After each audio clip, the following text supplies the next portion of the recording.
जून 2025 या अनुषंगाने आमच्या लाडल्या ताई आणि सगळ्यांच्या दुःखसुखांच्या आणि मार्गदर्शिका ह्या आमच्या ताईसाहेब, आपण मान्य डॉक्टर प्रिन्सिपल आपल्या सुनंदा मॅडम जुर्मे यांच्या तुम्ही निवासस्थानी आहेत. आज त्यांचा जन्मदिन आहे. या अनुषंगाने तुम्ही काय बोलणार ताई? आपलं नाव काय? माझं नाव प्रभा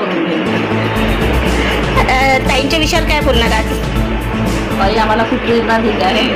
हमेशा आमच्या कार्यक्रमात उपस्थित राहतात, सगळ्यांना मिळून सोबत येतात, एवढं बोलायचं. अच्छा, चला थँक्यू. म्हणजेच की अगदी घनिष्ठ प्रेम आमच्या सुनंदाताई जुर्मे यांचं आहे आणि हा सर्व परिवार आहे आपल्या प्रभाग 33चा इथे ताईंच्या निवासस्थानी आलेला आहे. त्या अनुषंगाने आपण आणखी इथे 22 जून 2025 या अनुषंगाने आपण डॉक्टर प्रिन्सिपल सुनंदाताई जुर्मे यांच्या निवासस्थानी आपण नाईकनगर इथे उपस्थित आहोत. आणि ताईविषयी सांगायचं म्हटलं की आपल्याजवळ सगळ्यात महिला टीम प्रभाग 33च्या यांच्यासाठी शब्द नाही आहे. कारण की यांची जी एक भावना आहे सगळ्यांना समानतेची आहे आणि समानतेची गरज फार आज म्हणजे आज आपल्या ग्रुपमध्ये म्हणा किंवा अदर पब्लिक रिलेशनमध्ये खूप गरजेचं आहे. आणि सुनंदाताईंचं एक विचार आहे, सगळ्यांना मार्गदर्शन आहे. खरंच मनपूर्वक ताई तुम्हाला आम्हा सर्व महाराष्ट्र महिला टीम आणि प्रभाग 33 महिला टीम पण खूप खूप अभिनंदन आणि शुभेच्छा तुम्हाला वाढदिवसाच्या. पण मला एकच वाटतं आजच्या दिवसाला ताईंचे जे गुण आहेत आपल्या महिला टीममध्ये सगळ्यांनी एक एक गुण कुठेतरी किंतु परंतु केल्यापेक्षा आणि पब्लिक रिलेशनमध्ये कुणी कुणाला नावं ठेवल्यापेक्षा कुणी कुणाच्या चर्चा केल्यापेक्षा ज्या ताईंची एक भावना सगळ्यांना गोरगरिबांना समानतेची असतो. आणि माझा जरी छोटा कार्यक्रम असेल, ताई प्रिन्सिपल जरी असतील, पण हो कविता बोल ग कविता हा एक ताईचा शब्द खूप प्रेमाचा भावूक होऊन जातो. आणि असे शब्द आपल्या सगळ्यांच्या मनांमध्ये किंवा आपल्याला कोणी बिघडणाऱ्या मैत्रिणी असतात त्या अनुषंगाने हा सगळं दूर काढवा ठेवून, कारण आता क्षणाचा पण भरोसा नाही.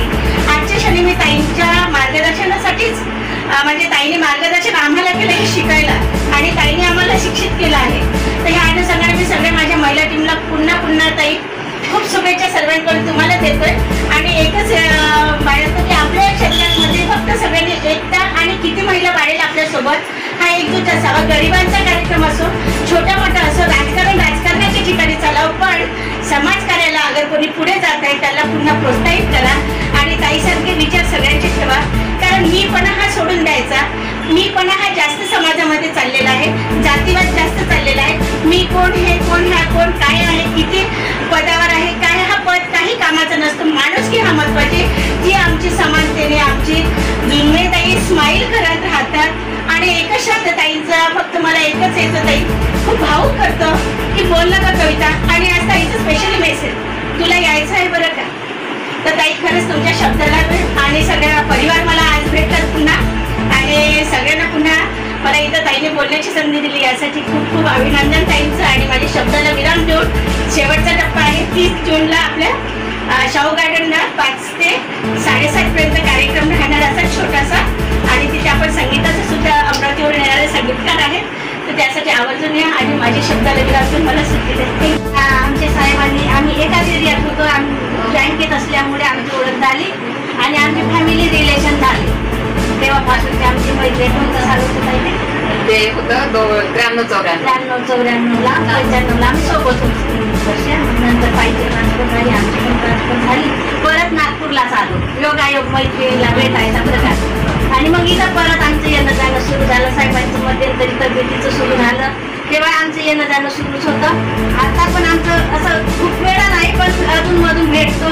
आणि आज मला आवर्जून असं वाटलं त्यांचा वाढदिवस आहे, तुमचा ग्रुप येणार म्हणून ताईंनी सांगितलं. पण मी म्हटलं चला आपण मैत्रिणी आपणही थोडा वेळ जावं, सरप्राईज द्यावं म्हणून मी ताईला सांगितलं नाही. आली रस्ता चुकून गेले मागच्या आणि शोधलं ना म्हणजे हा प्रेम आहे ना. आणि मी केला फोन लावला, मग विचारते म्हटलं त्यांनी काय उचलला नाही, तो बिझी होता. तर ताईला भेटायला आली आणि तुमची सगळ्यांची ओळख झाली. तर मी निर्मला जीवले, मी रमाईचं एक पात्री नाटक करते, जिजाबाईचं टाकलं होतं आपल्या ग्रुपवर आणि सावित्रीचं पण करते. तर तुम्हाला जर कधी कार्यक्रम असला बोलवायचं असलं तर मी एक पात्री नाटक करते, टीव्ही प्रयोग करते. तर मला माझा विचार होता की तुम्हाला एखाद्या जर तुम्हाला वाटलं तर मला बोलवा आणि मला 8 दिवस आधी सांगा म्हणजे मला थोडी प्रॅक्टिस करावी. मी खूप शिकलेली नाही, त्या प्राध्यापिका आहे, मी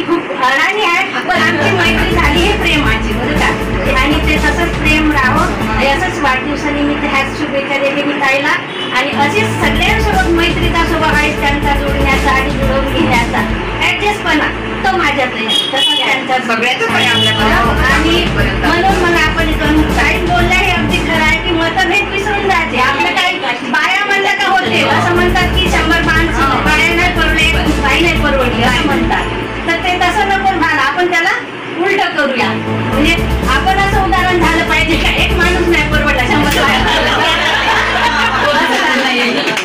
नाही तुम्ही